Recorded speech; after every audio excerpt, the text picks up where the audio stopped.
योगी सम्राट और शुभेंदु का खौफनाक त्रिदेव फॉर्मूला तैयार। अपराध के सफाई के लिए पूर्वी भारत में बना सबसे बड़ा चक्रव्यूह। अब तीनों शेरों की घेराबंदी देखकर पाताल लोक में मचा हाहाकार। नीतीश कुमार के पुराने बयान को लेकर छिड़ गया भयंकर राजनीतिक युद्ध। सोशल मीडिया पर फैलाया जा रहा प्रोपेगेंडा की खुली असली हकीकत। अब सम्राट मॉडल के खौफ से सीधे नेपाल भाग रहे बड़े बड़े माफिया। बिहार में अपराधियों के घुटने तोड़ रहा सम्राट चौधरी का लंगड़ा एनकाउंटर मॉडल। घमंड के नशे में चूर बाहुबलियों पर खाकी वर्दी का सबसे जानलेवा प्रहार। सुशासन के इस नए तेवर से कांपे गुंडे।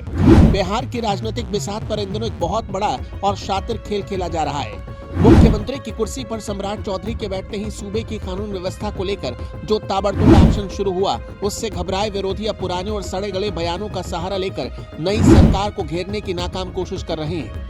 सोशल मीडिया के अखाड़े में नीतीश कुमार के एक बेहद पुराने बयान को इस तरह तोड़ मरोड़ कर पेश किया जा रहा है जैसे उन्होंने ये बात आज की तारीख में मौजूदा मुख्यमंत्री सम्राट चौधरी की नीतियों के खिलाफ कही हो। लेकिन इस प्रोपेगेंडा के पीछे की हकीकत कुछ और ही है। दरअसल जब राज्य के तत्कालीन मुख्यमंत्री नीतीश कुमार ने एनकाउंटर संस्कृति पर सवाल उठाए थे, तब वो एनडीए के साथ नहीं बल्कि महागठबंधन की सरकार के मुखिया हुआ करते थे। नीतीश कुमार ने अपने पूरे राजनीतिक सफर में 2 बार आरजेडी के कंधे पर सवार होकर सत्ता का सुख भोगा था। पहला दौर नवंबर 2015 से जुलाई 2017 तक का था और दूसरा दौर अगस्त 2022 से जनवरी 2024 तक चला। एनकाउंटर पर उंगली उठाने वाला उनका ये विवादित बयान अप्रैल 2023 में सामने आया था। ये वो दौर था जब पड़ोसी राज्य उत्तर प्रदेश में योगी आदित्यनाथ की पुलिस अतीक अहमद जैसे खूंखार माफियाओं और उसके पूरे गैंग का समूल नाश करने के लिए सड़कों पर उतरी थी। उस वक्त आरजेडी के दबाव में घिरे नीतीश कुमार ने दिल्ली की राजनीति चमकाने के लिए बयान दिया था कि अगर कोई अपराधी आत्मसमर्पण करना चाहता है तो पुलिस उसे गोली कैसे मार सकती है। लेकिन आज वक्त पूरी तरह बदल चुका है और बिहार अब अपराधियों की सफाई के लिए एक नई प्रयोगशाला बन चुका है। एक सुरक्षित और अपराध मुक्त समाज बिहार के विकास के लिए कितना अनिवार्य है, ये बात 90 के दशक की उस खौफनाक और विभत्स तस्वीर को देखकर साफ समझी जा सकती है। ये वही बिहार है जिसकी कानून व्यवस्था को देखकर हाईकोर्ट ने इसे जंगल राज कह दिया था। ऐसे में सुशासन और तरक्की चाहने वाली जनता के लिए अपराधियों का खात्मा ही पहली पसंद है। यही वजह है कि सूबे के नए मुख्यमंत्री सम्राट चौधरी ने कमान संभालते ही अपराधियों के खिलाफ एक बेहद आक्रामक और खौफनाक नीति अख्तियार कर ली। अपराधियों के बढ़ते मनोबल और खौफनाक तांडव को देखकर मुख्यमंत्री सम्राट चौधरी के सामने 2 रास्ते थे।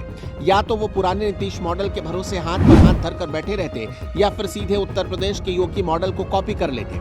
लेकिन सम्राट चौधरी ने लीक से हटकर एक बिल्कुल नया और आक्रामक फॉर्मूला तैयार किया जिसे आज सम्राट मॉडल कहा जा रहा है। इस मॉडल की सबसे बड़ी खासियत यह है कि इसमें अपराध को कंट्रोल करने के लिए एनकाउंटर को सबसे प्रमुख और अचूक हथियार बना दिया गया है, जहां पुलिस को खुली छूट दे दी गई है कि गोली का जवाब सीधे गोली से दिया जाएगा और किसी भी रसूखदार के दबाव में आने की जरूरत नहीं है। पूर्वी भारत की राजनीतिक और भौगोलिक स्थिति पर गौर करें तो इस इलाके के सबसे ज्यादा आबादी वाले राज्य पिछले कई दशकों से अपराधियों और माफियाओं के चंगुल में कराह रहे थे। लेकिन आज उत्तर प्रदेश, बिहार और पश्चिम बंगाल की सरकार के एजेंडे में सबसे ऊपर सिर्फ और सिर्फ अपराधियों का सफाया चल रहा है। इन तीनों राज्यों के कद्दावर नेताओं यानी मुख्यमंत्री योगी आदित्यनाथ, मुख्यमंत्री सम्राट चौधरी, पश्चिम बंगाल के मुख्यमंत्री शुभेंदु अधिकारी के एक्शन को देखें तो साफ समझ में आता है कि तीनों शेरों ने मिलकर क्राइम के खिलाफ एक त्रिकोणीय मोर्चा खोल दिया है। जहां उत्तर प्रदेश में योगी आदित्यनाथ का बुलडोजर और फुल एनकाउंटर मॉडल गरज रहा है, तो वहीं बिहार में सम्राट चौधरी का हाफ एनकाउंटर और लंगड़ा एनकाउंटर मॉडल अपराधियों के घुटने तोड़ रहा है।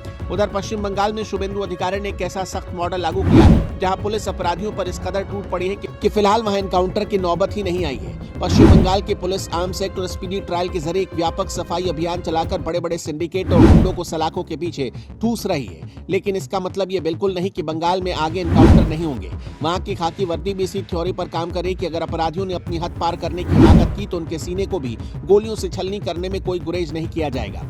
उत्तर प्रदेश, बिहार और बंगाल की सीमाओं पर अपराधियों के खिलाफ शुरू हुआ यह चक्रव्यूह देश को माफिया राज से हमेशा के लिए मुक्त कराने का एक महाअभियान है।